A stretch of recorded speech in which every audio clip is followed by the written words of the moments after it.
So today's training, we're going to go over how to add a contact in Resource Center, and we'll also go over how to utilize Buyer Match. So logging into the Resource Center, you have a purple tile here that's shown as Buyer Match. By clicking on Buyer Match, once you do that initial consultation with your client and you're presenting the IABS, the buyer's rep, and you've gathered information on the type of home and where they may be looking for property, you simply can go to Buyer Match and click Add. Under Add, there's an Add Buyer. So in this example, I'm going to, I know that the person wants to live in Mesquite, so I can select here Mesquite ISD, the cities, or you can put in the zip code. Now, Mesquite ISD, actually, some of Dallas covers, some of Dallas feeds into MSID, but what I'm going to do is just put a few of the zip codes that I know are part of Mesquite. So we have 75149. We know that North Mesquite is 75150.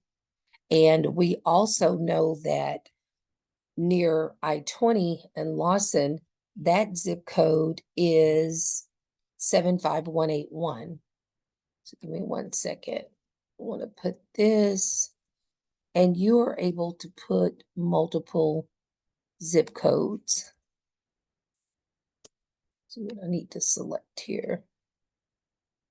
Let's do 150. So there's 150, and then 181 is also Mesquite. I think 180. So let's see, 751. Yep, 180.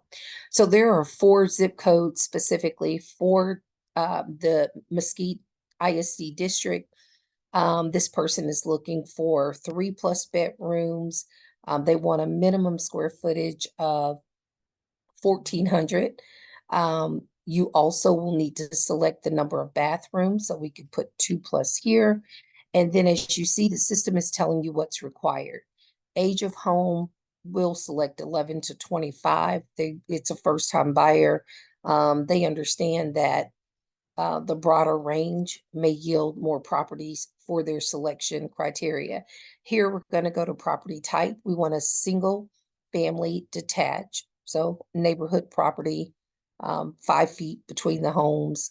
Property condition, they prefer a turnkey, which will limit them having to worry about purchasing the home and doing anything with the property. So from a home style perspective, we are going to select traditional. If there's other types of homes that the person may be interested in, you see you have a large range, but if you're looking for an average neighborhood, those are going to be traditional. Now, modern contemporary is also a pretty common home type that individuals look for. If there's any comments you want to add, you see it says these are public comments. You have 140 characters. Anything you might want to say in general for buyers. We're going to continue with filling in the information just to create this buyer.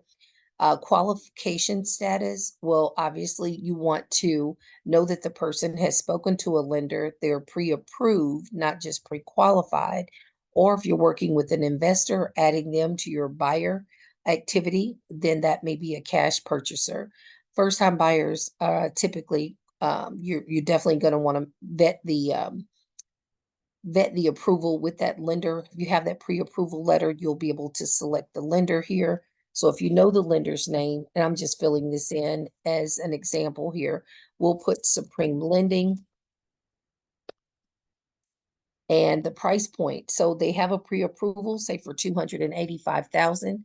So we can look for homes, which we know there may not be many, but we'll put 220,000. And if they're approved up to 285, let's go to 295. Because keep in mind, once homes go on the market, if they're not if there's not a lot of traffic, the seller hasn't gone under contract within the first 30 days, a 295 may have some flexibility to accept an offer for 285. So you want to put a pretty large range in there, and you can exceed, I would say not to exceed that person's um approval by 10 to 15,000. You don't want to make an insulting offer, but we are seeing the market change to where it's a buyer's market.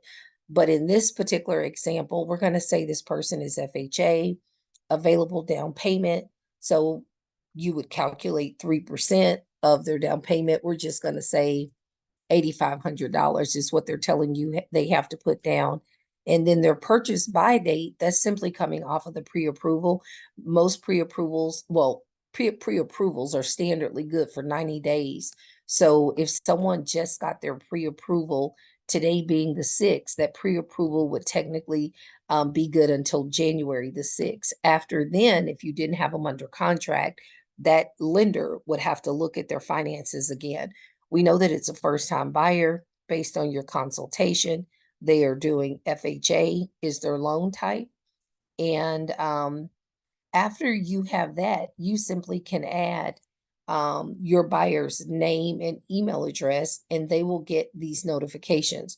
So let's use Amani, last name Bell. And I'm going to put your email address in here. And I can always go and cancel this activity notification, but I just want you guys to see how easy it is to, when I find where my open screen is, here it, how easy it is to set it up. So Amani Bell is my buyer. You can select alert me, alert my client directly, and CC me, which is typically what I do because I want to know what they're getting in case suddenly I get a phone call or a text from the client. You can add their cell phone. I'll just leave it defaulted to mine. And then you simply click add buyer. It says, are you sure you want to continue without public comments? Adding public comments may increase your views by 63%. So let's go back up to that. Oh, well, I'm too fast. I didn't go back up, but you can always edit. You see these fields here. You have the ability to edit. Whenever you add a buyer, you see that it creates a buyer ID for them. And then this is the information that I typed in. So let's go back and add a comment, because remember it said it increases this little activity report by 63%. So I'm just gonna, again, reference some general information. First time buyer.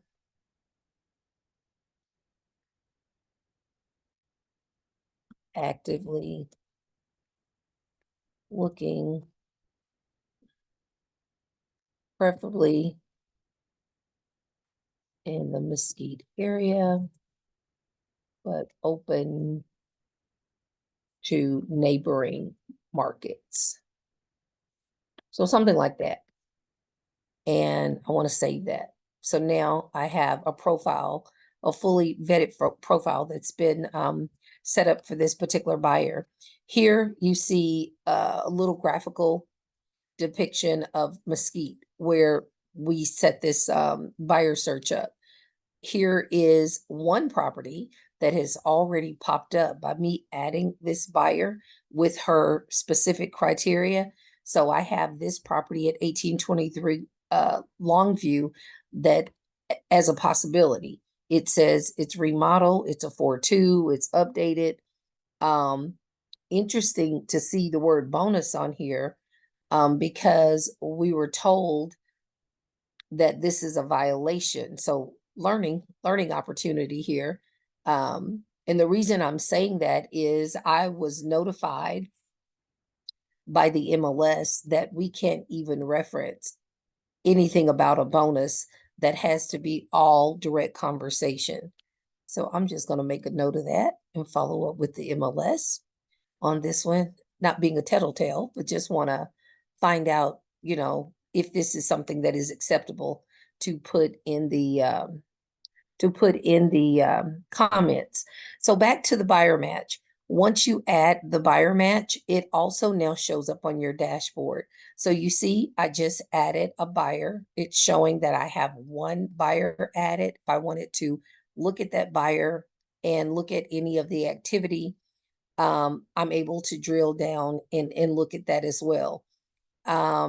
This is really good because it allows you to the information to be sent to your client without you having to do anything. If you utilize some of these tools, you have the ability to set up market activity, seller activity, different reports. Same, we're specifically talking about buyers. So I'm referencing that for today's session, but that is how you add a buyer and can create public notifications and get listings to send to your buyer. The other thing I wanted to go over today is how to add a contact.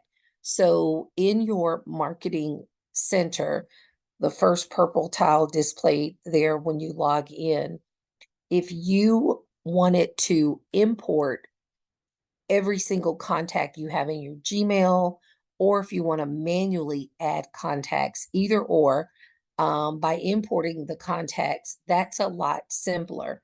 If I were to click contacts, and you will see, I'm going to demonstrate how to add a contact just so you can see how many fields are there.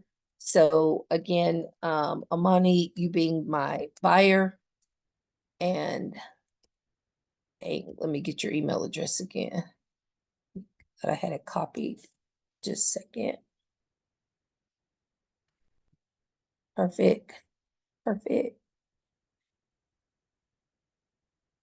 So I'm going here, adding you as my buyer. If you click, now I could stop right here, just add first name, last name, and do add and close. But if you were to look at all of the other fields, this is information you've gathered about the person, where they're living now. This is a good time to ask for their birth date. You can just do month and year and month and day, and just do nines on the year. You can add their phone numbers. If you look at custom fields, now if they had a Sage ID, we'll talk about that as well, because that's an import. And then once you add the contact, you can identify what groups you want to add them in. Maybe you create a group that says buyer group. Another group could be seller group, just like I have shown on here. I have agent group. I need to modify that. That's just where I'm taking all the email addresses. And when I want to do a massive send, I can just come here and it'll email the entire group.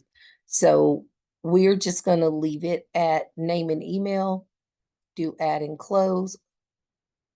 Oh, it says it already exists. Well, I would figure so. And it's probably gonna invalidate it. Let me try and see if I can create a fake one. 121@gmail. Add and close. Oh, great. It worked. I tricked it. Okay. So now Amani is in my contacts. There you are. You're in my contacts. Now, you're in there because I've sent either e-cards to you, or this is how, and that's the last thing I'm going to show. But when you add your contacts, this gives you the ability. So when you want to send a template out to a person, if they already are part of your contacts, that's great. You then can just click on their name and it will automatically send.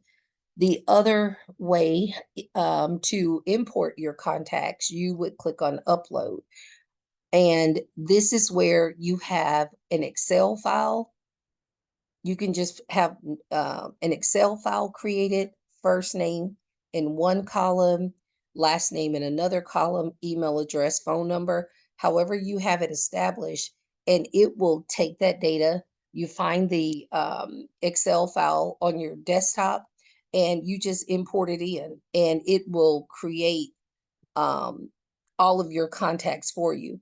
If you want to later go back and organize them, you can.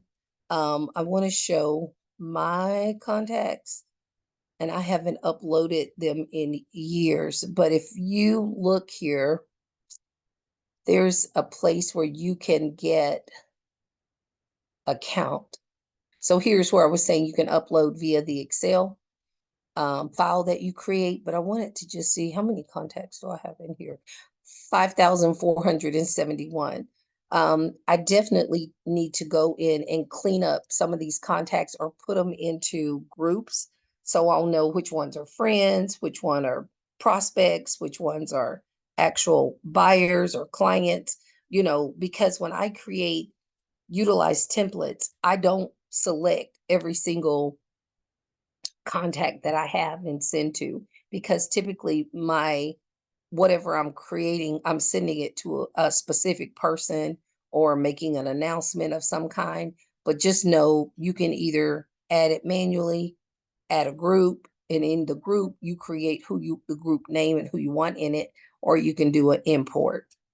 So that's it for adding contacts. The last thing will be, and you definitely have to get in here and just explore. There are classes that teach you high level, all of these different things that you have available. Becoming a brand ambassador is the best way for you to know how to utilize all the features and tools that are made available for you here. So what we're going to do is go back to marketing resource.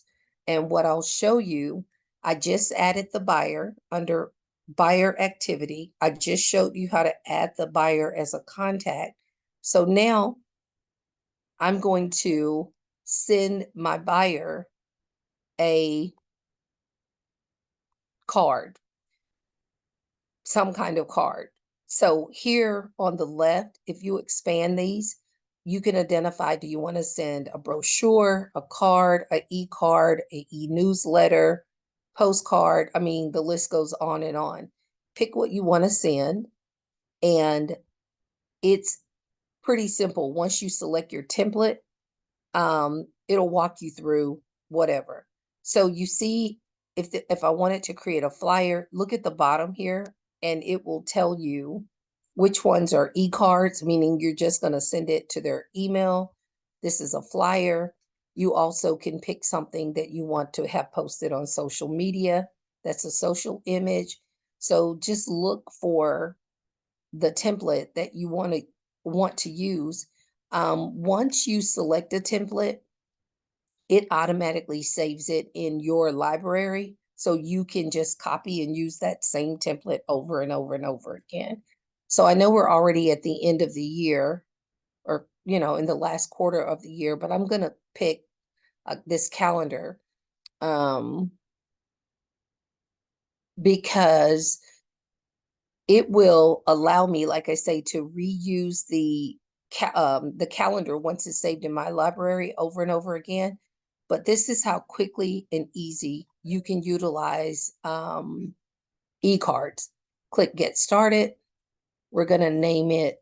Today is October 6th. Let's just put a name in here. It doesn't really matter. You call it whatever you want. We'll copy. When the template comes up, it will give you a color scheme to show you what can be edited if you want to change anything. So if I didn't want my full name displayed, I could click this little green checkbox and just put my first name, or hello Kalena, or whatever, or contact me, and put my phone number. And this little yellow exclamation point, you definitely can edit this. And it tells you in here, use this area to write a personalized message about the subject of your email, about yourself, your company, or anything you feel. So I'm just gonna highlight this, and then I'm gonna type,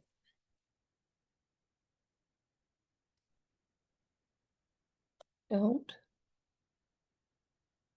forget to contact me about your, no, contact me for your real estate needs.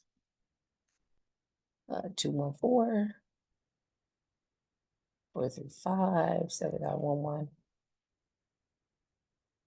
Looking forward to working with you. So this is just anything. You can use any e-card for your real estate needs or for I'm looking forward to working with you. Then it has my email address in the signature. This little yellow is going to change to green, confirming that I've made some change. And here in the upper right, now I could preview this or I can see the small changes I made. I'm ready to email it. So you can email it. You can actually post it on Facebook. You can post it on Twitter. You have LinkedIn, wherever you want to send it. But I'm sending mine as an e-card. I typically like to copy myself, but remember I added a contact. Let's do it from my address book. It pulls up all of my contacts. I can search for Imani. I want to use the right email address, which is this one. So I've selected that. Go to my screen. Okay, got you selected. Go back to my card, which is here. I don't think I closed it. Give me 1 second.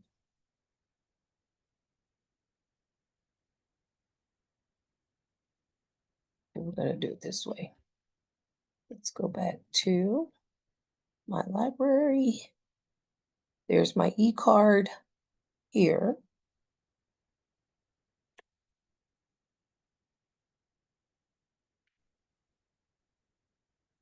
I'm gonna email it. Address book. I selected you. First one. Can't see the bottom of my screen to close. There we are. Add selected. So now I've added you. It shows, and now I can either schedule to send this to you or send now. We're gonna send now, and I'm also gonna add myself because I want to see the card, and I can show you how it will come in to your email, add and close.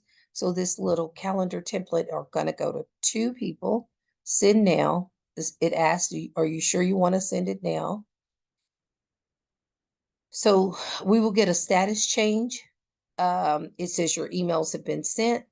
You'll be able to see when that e-card is read, if it for some reason doesn't open the recipient doesn't open the card, or it looks like maybe you need to correct the email address, you can fix that and do a resend, but it typically goes very, very quickly. So I want to go now to my inbox, and you should be able to see that it shows calendar 2024, and here it is.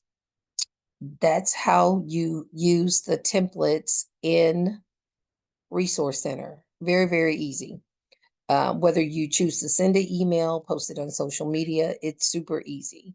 And like I said, you can also look at, and I want to show you.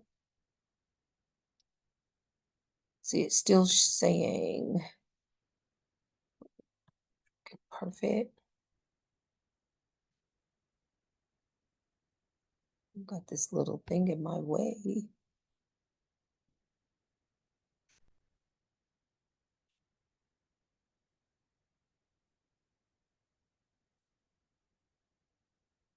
Activity.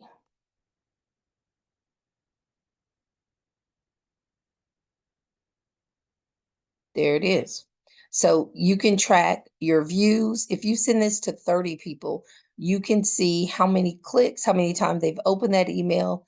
You can look and see, it shows Amani viewed it. It shows I viewed it. If I did a resend, it will show me that is part of the activity that it will track and show you. So the tools that we have are super duper easy. I hope that, the 3 things we covered today, how to add a buyer, how to add a contact, and how to use a template of any sort for that particular buyer, was relatively easy. This concludes the recording for today, and the next time we'll talk about sellers. Let me stop the recording.